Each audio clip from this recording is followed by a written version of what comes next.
तो सबसे पहले बात देश की राजनीति से जुड़ी हुई करते हैं।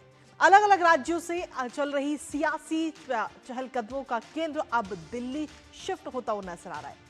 20 जुलाई को संसद का मॉनसून सत्र शुरू होने जा रहा है, लेकिन उससे पहले ही कई बड़े सियासी घटनाक्रम के संकेत इस समय मिल रहे हैं। दरअसल इस सत्र में सरकार कुछ महत्वाकांक्षी विधेयकों को पारित कराने की कोशिश कर सकती है और इसके लिए सबसे ज्यादा जरूरी है वो है नंबर गेम। नंबर बल चाहिए सरकार को और ऐसे में शरद पवार की पार्टी एनसीपी ने लोकसभा में परिसीमन बिल का समर्थन करने के संकेत दे दिए हैं।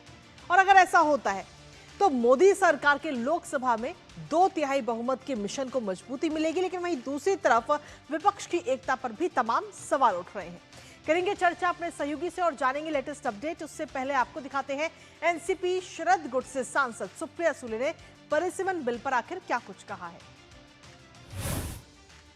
53% रिजर्वेशन जो महिलाओं के लिए लाया है उसको इम्प्लीमेंट कीजिए, ये हमारी मांग है। लिमिटेड मांग है, डीलिमिटेशन की कोई भी मांग इंडिया अलायंस ना एनसीपी एसपी ने की। जब बिल आएगा तब हमारा स्टैंड होगा, लेकिन जो भी बिल आएगा हमें विस्तार से इंडिया अलायंस में चर्चा करेंगे।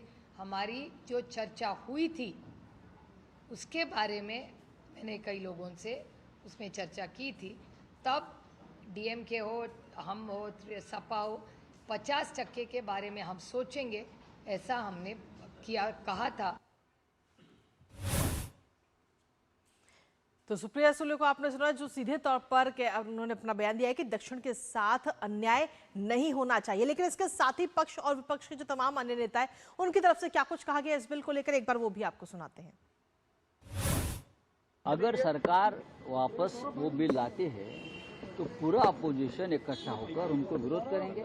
हमने जो उनको सूचनाएं की है, इस प्रकार से बिल में आप थोड़ा दुरुस्ती करो, अमेंडमेंट करो, लेकर आई। अगर उस हमारी बात मानी जाती है तो हम उसके ऊपर चर्चा करेंगे। डीएमके अगर इनके साथ जाएगी तो सुसाइड उनका हो जाएगा। डिलिमिटेशन में अगर इनका साथ दिया तो बहुत संभव है कि साउथ के इंग्लिश डिलिमिटेशन ही करेंगे, क्योंकि जहाँ पॉपुलेशन ज़्यादा है वहाँ बीजेपी ज़्यादा है। हमें विश्वास है कि डीएमके हो या उद्धव ठाकरे की सेना हो या शरद पवार जी हो, इनके इसमें नहीं जाएंगे। समर्थन देंगे तो अच्छी बात है, उनका स्वागत है, लेकिन मुझे लगता है कि बहुत वो संभ्रम में है।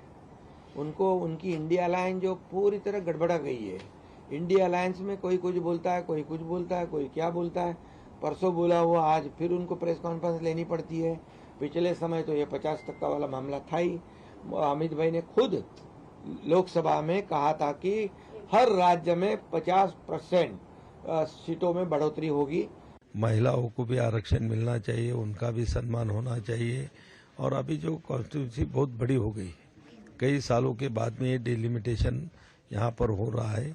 22 लाख 25 लाख तक के वोटर एक कॉन्स्टिट्यूंसी में आते हैं और रूरल में हम जाएंगे तो उसका भौगोलिक एरिया भी इतना बड़ा होता है कि सांसदों को वहां तक पहुंचना भी मुश्किल हो जाता है। This is a transparent process and there is an independent delimitation commission with a retired Supreme Court judge, a CEC and the state ECs. So I don't understand why the opposition would choose to oppose. So whilst people spread all kinds of conspiracy theories saying that the southern states control population growth so their percentage could drop, it's false because it's going to be proportionately increased in every single state.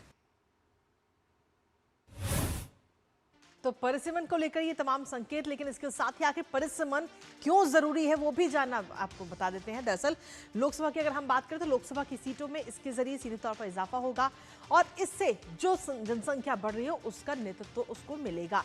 जनसंख्या के अनुपात में परिसीमन होगा और साथ ही महिला आरक्षण बिल लागू करने में भी इसके जरिए मददगार कहीं ना कहीं ये साबित होगा। हमारे साथ हमारे सहयोगी शैलेंद्र मिश्र इस वक्त जुड़ गए हैं, सीधा उनका रुख करेंगे ताजा अपडेट के लिए। शैलेंद्र, क्या कुछ लेटेस्ट अपडेट है आपके पास में, क्योंकि एक तरह से हम देखें तो घटनाक्रम लगातार इस समय बदलता हुआ इस समय नजर आ रहा है और 20 तारीख से संसद का सत्र भी शुरू हो रहा है, जहां एक तरफ एनडीए मजबूत हो रहा है, वहीं दूसरी तरफ इंडी गठबंधन सवालों के घेरे में है अपनी एकजुटता, अपनी एकता को लेकर। ये देखिए कृतिका, दो बातें हैं। पहली बात तो है कि एनडीए की सीट संख्या बढ़ रही है, लोकसभा में भी और राज्यसभा में भी। आप देखें कि जब टीएमसी में टूट हुई और एक नए दल में 20 सांसद शामिल हुए तब वो उन्होंने एनडीए के समर्थन का ऐलान किया, तो वो संख्या बल इजाफा हुआ। उद्धव ठाकरे से सांसद अलग होकर सांसद उन्होंने पत्र दिया है लोकसभा अध्यक्ष को, उस पर अंतिम फैसला आना है। और अब जो एनसीपी शरद पवार की है, उसमें हम जानते हैं कि जो एक धड़ा अजीत पवार का जो धड़ा था वो तो पहले से ही एनडीए के साथ है। अब जो एनसीपी शरद पवार की है उसमें भी संकेत मिल रहे हैं। जिस तरह से सुप्रिया सुले ने कल प्रेस कॉन्फ्रेंस में कहा कि 50% अगर बढ़ाते हैं तो इस पर विचार हो सकता है, तो ये स्पष्ट संकेत है। और ये तो पहले ही बीजेपी और एनडीए की तरफ से गृह मंत्री अमित शाह ने सदन के अंदर कहा था कि अगर विपक्ष तैयार हो तो प्रस्ताव लेकर तुरंत सामने आया जाएगा और इस बिल को पारित कर दे। तो अब जब संसद सत्र होना है, सर्वदलीय बैठक होनी है, उसमें बताया जाएगा कि कौन कौन से बिल लाए जाने हैं। उससे पहले जो संविधान संशोधन बिल है 121वां, उसकी बड़ी चर्चा हो रही है कि क्या फिर से परसीमन और महिला आरक्षण से जुड़ा बिल सरकार उस बारे में सोच रही है, क्योंकि चर्चा उसी ओर जाती हुई दिखाई दे रही है। जिस तरह से प्रतिक्रिया आ रही है तमाम सत्ता पक्ष वाले दलों की और इंडी गठबंधन के सहयोगी की, तो उसमें बदले हुए रुख भी कई दलों के नजर आते हैं। तो एनडीए की ताकत तो बढ़ी ही है, डीएमके जैसे दल भी क्या फैसला करेंगे अब इस पर भी एक तरह से देखे बातें हो रही है। क्योंकि एनडीए गठबंधन जो इंडी गठबंधन है उससे अब वो अलग उन्होंने बैठने की लोकसभा में मांग की है। जब से चुनाव हुए हैं तमिलनाडु में, उसके बाद इंडी गठबंधन में कांग्रेस के साथ उनके समीकरण वो बिगड़ गए हैं। तो ऐसे में एनडीए को फायदा होता हुआ दिखाई दे रहा है। अब अंततः क्या कुछ रणनीति होगी इसको लेकर हमें थोड़ा इंतजार करना होगा। लेकिन ये जरूर है कि इस बिल को लेकर चर्चा है कि इसी सत्र में सरकार क्या ये बिल लाएगी। ये बहुत कुछ इस बात पर लोग कह रहे हैं, मीडिया में कयास हो रही है कि 2/3 बहुमत की तरफ एनडीए आगे बढ़ रहा है, तो क्या कि इस तरफ भी फिर से बढ़ा जा सकता है। तो एक बातचीत की प्रक्रिया जारी। चलिए, बहुत बहुत शुक्रिया शैलेंद्र, तमाम जानकारी और अपडेट्स हमारे साथ साझा करने के लिए, इस महत्वपूर्ण खबर से जुड़े हुए।